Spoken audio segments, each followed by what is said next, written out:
এদিকে ভারতের কলকাতার নিউ মার্কেটের আবাসিক হোটেলে ভয়াবহ অগ্নিকাণ্ডে নিহত 5 বাংলাদেশের মধ্যে 4 জন কুষ্টিয়ার। এরা হলেন স্থানীয় সাংবাদিক দেবাশিস দত্ত ও তার পরিবারের 3 সদস্য। একই ঘটনায় মারা গেছেন সাভারের আমিন বাজারের ব্যবসায়ী আহমেদ বাবু। নিহতদের পরিবারে চলছে শোকের মাতম। কুষ্টিয়া প্রতিনিধি কাজী সাইফুল ও সাভার প্রতিনিধি আজিমুদ্দিনের পাঠানো রিপোর্ট জানাচ্ছেন নাইমুর রহমান। কলকাতার নিউ মার্কেট এলাকার মির্জা গালিব স্ট্রিটের হোটেলে আগুনের ঘটনায় 8 বাংলাদেশের মৃত্যু হয়। এ ঘটনায় কুষ্টিয়ার সাংবাদিক দেবাশিস ও তার স্ত্রী আফসানা শিমিন, 3 বছরের একমাত্র ছেলে সন্তান স্বর্ণশীষ দত্ত এবং শ্বশুর মোহাম্মদ আকরাম হোসেনের মৃত্যু হয়। তাদের বাড়ি কুষ্টিয়া আড়ুয়াপাড় এলাকায়। নিহত সাংবাদিক দেবাশিস দত্ত আজকের পত্রিকা ও চ্যানেল 9-এর কুষ্টিয়া প্রতিনিধির পাশাপাশি স্থানীয় দৈনিক আজকের আলো পত্রিকার নির্বাহী সম্পাদকের দায়িত্ব পালন করছিলেন। এ ঘটনায় স্থানীয়দের মাঝে শোকের ছায়া নেমে এসেছে। নিহত সাংবাদিকের পরিবার ও স্বজনদের মধ্যে চলছে শোকের মাতম।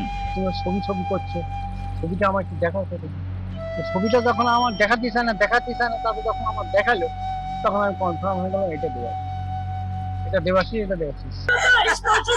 চলে আসতো রে, তুই একদিন জিনিস কিনবি বলে থাকলি বাবা। কিচির কাছে ফোন দিয়েছে, দিদি বলছে ও চলে আইছে, ছোট মা তুমি চিন্তা করো না, দাদা চলে আইছে। পরে গা শুনতেছে না, দাদা নাই, দাদা হয়েছে নাই, দাদা শেষ হয়ে গেছে। শোকের মাতম চলছে কুষ্টিয়ায় সাংবাদিক মহলেও। বেঙ্গালুরুর নারায়ণা হাসপাতালে চিকিৎসা শেষে গত 18 আগস্ট কলকাতায় ফিরে নিউ মার্কেটের ওই আবাসিক হোটেলে ওঠেন সাংবাদিক দেবাশিসের পরিবার। সেখানেই মর্মান্তিক মৃত্যু হয় তাদের। সাংবাদিক অঙ্গনে একজন নক্ষত্র, সেটি ছিল দেবাশিস দত্ত। তার চলে যাওয়া কুষ্টিয়ার গণমাধ্যম কর্মীদের আসলে একটু অপূরণীয় ক্ষতি হয়ে গেল।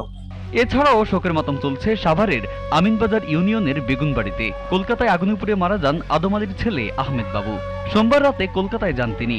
বুধবার দুপুরে ভারতীয় হাইকমিশন থেকে জানানো হয় তার মৃত্যুর খবর। এখানে ইন্ডিয়ান হাইকমিশন থেকে ফোন আসছে যে বাবু নামে কি কাউকে চিনেন, এই ঘটনা। পরে বলো ছবি দিয়ে শনাক্ত করতে পারবেন, তারপরে ওরা ছবি দিয়েছে। পরে আমরা এখানে আসলাম, এসে নিশ্চিত হলাম ছবি দেখে যে হ্যাঁ আমাদের বাবুই মারা গেছে। Naimur Rahman, GTV news.